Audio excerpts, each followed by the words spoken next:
Iqbal Latif. The map tells half the story. Look at any old atlas from the 1920s and you'll see the British Empire painted in bold red across a quarter of the world's land and nearly a quarter of its people. It looks like pure territorial domination, governors in every corner, flags flying from Canada to Australia, laws written in London and enforced 10,000 miles away. But that red was never the real story. The real power wasn't the land Britain colored. It was the water between the colors, the narrow sea lanes where every ship on Earth had to pass. Whoever controls those choke points controls the world's economy. That's not a theory. That's how global power has actually worked for the last 300 years. Gibraltar, Suez, Aden, the Strait of Malacca, the Cape of Good Hope, the Strait of Hormuz. These weren't just distant bases, they were the bottlenecks. Every barrel of oil, every ton of cargo, every merchant ship moving between continents had to squeeze through water Britain controlled.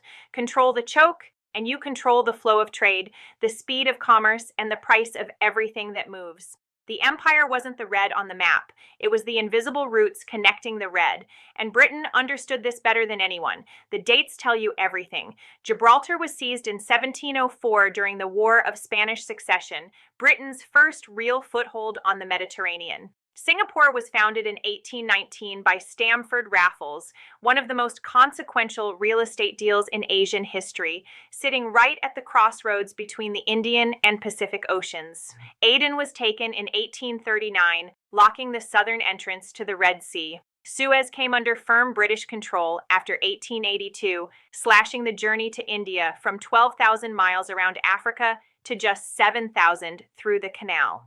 The Persian Gulf sheikdoms were quietly folded into the British treaty system to secure Hormuz. Every single move followed the same cold logic: not land for its own sake, but water for the power it gave. This system worked because Britain had three unbeatable advantages: a navy that could dominate every ocean on Earth, a currency, the pound, that settled global trade, and one overwhelming strategic purpose: the Indian subcontinent.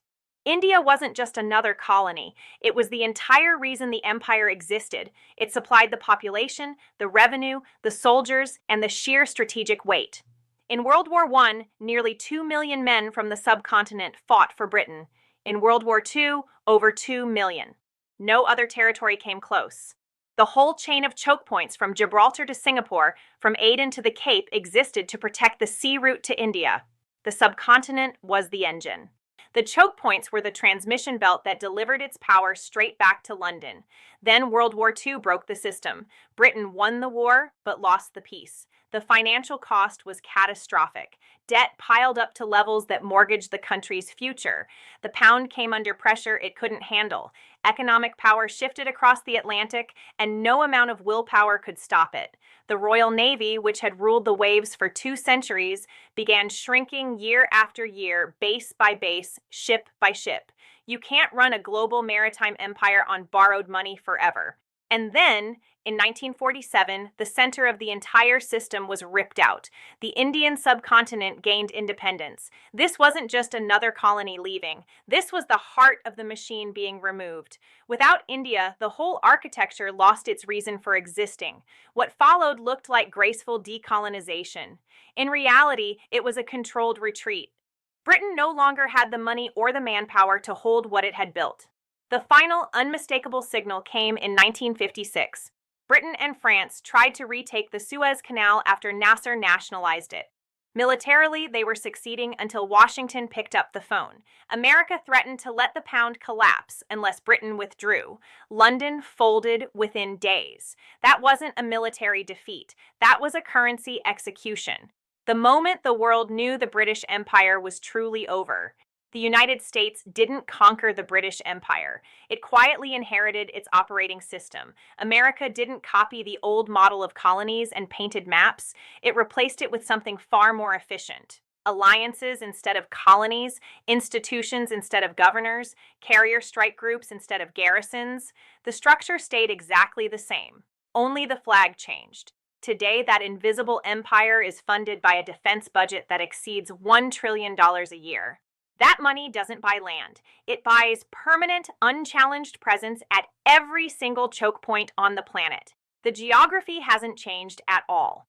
Gibraltar still guards the Mediterranean's western gate. Suez still compresses Europe and Asia into a shortcut. Hormuz still carries about 30% of the world's seaborne oil through its narrow waters, 21 million barrels every single day. The Strait of Malacca still sees 80,000 ships a year threading between Malaysia and Indonesia. Bab el-Mandeb still links the Indian Ocean to the Suez route. These are permanent facts of the planet's surface. No treaty, no speech, no political change can move them.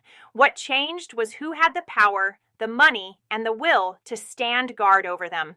The British Empire was visible. You could see the red on the map, count the colonies, name the governors.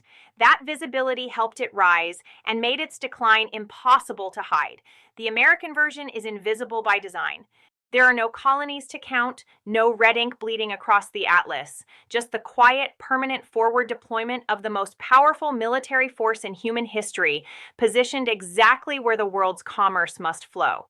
$1 trillion a year buys something no map can show, but every trading nation on Earth understands without being told the ability to open or close the arteries of global trade at will.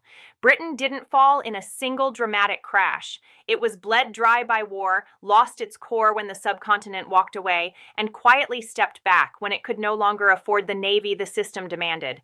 And as it faded, another power simply stepped into the exact same architecture, without closing a single sea lane or dismantling a single choke point.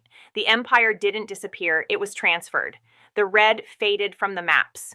The routes never changed. The control never left. Only the flag flying above the choke points was different. And most of the world never even noticed.